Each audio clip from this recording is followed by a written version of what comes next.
तुम्ही पाहत आहात MCN news Marathi.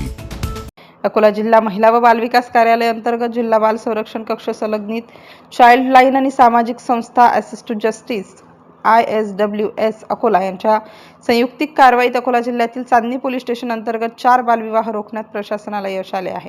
Child line 1098, आपत्कालीन सेवा आणि assist to justice ISWS Akola यांना या बालविवाह संदर्भात गोपनीय माहिती प्राप्त झाली होती। या माहितीच्या आधारे कारवाई करून प्रशासनाने चांदणी पोलीस स्टेशन अंतर्गत येणाऱ्या एका गावामध्ये 2 अल्पवयीन मुले व 2 अल्पवयीन मुली असे 4 अल्पवयीन बालकांचे बालविवाह रोखले आहेत।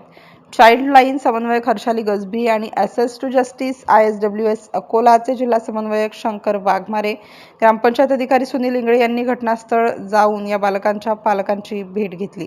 यावेळी उपस्थित अधिकाऱ्यांनी सदर बालकांना बालविवाहाचे तोटे व विवाह विषयक कायद्याबाबत माहिती देऊन त्यांना हे बालविवाह करण्यापासून परावृत्त केलं। MCN न्यूज मराठीकरिता धनराज सपकाळ, अकोला। ॲडव्होकेट अनिता ग, बालकल्याण समिती अध्यक्ष अकोला। अकोला जिल्ह्यात मुलीचं झालं तर कुठेतरी व्यंगात्मक बालक जन्माला येतं आणि तिच्या जीवाला सुद्धा धोका असतो।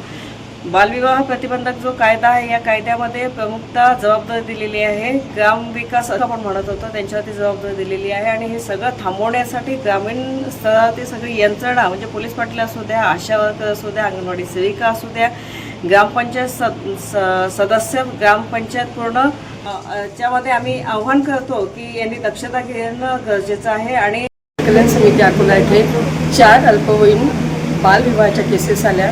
बालविवाह रोखण्यासाठी सातत्याने जिल्हा महिला बालविकास, त्यानंतर जिल्हा संरक्षण अधिकारी, त्यानंतर access to justice, child line, बालकल्याण समिती सातत्याने प्रयत्न करत आहे। आज ज्या केसेस आल्या त्यामध्ये असे निदर्शनास आले की काही त्यांच्या चालीरूढी परंपरा आहे त्यामुळे ते शिक्षणापासून वंचित आहे। भारतीय राज्यघटनेमध्ये जे त्यांचे अधिकार आहे आणि ते शिक्षणापासून कसे वंचित राहू नये याकरता त्यांना मार्गदर्शन करण्यात आले।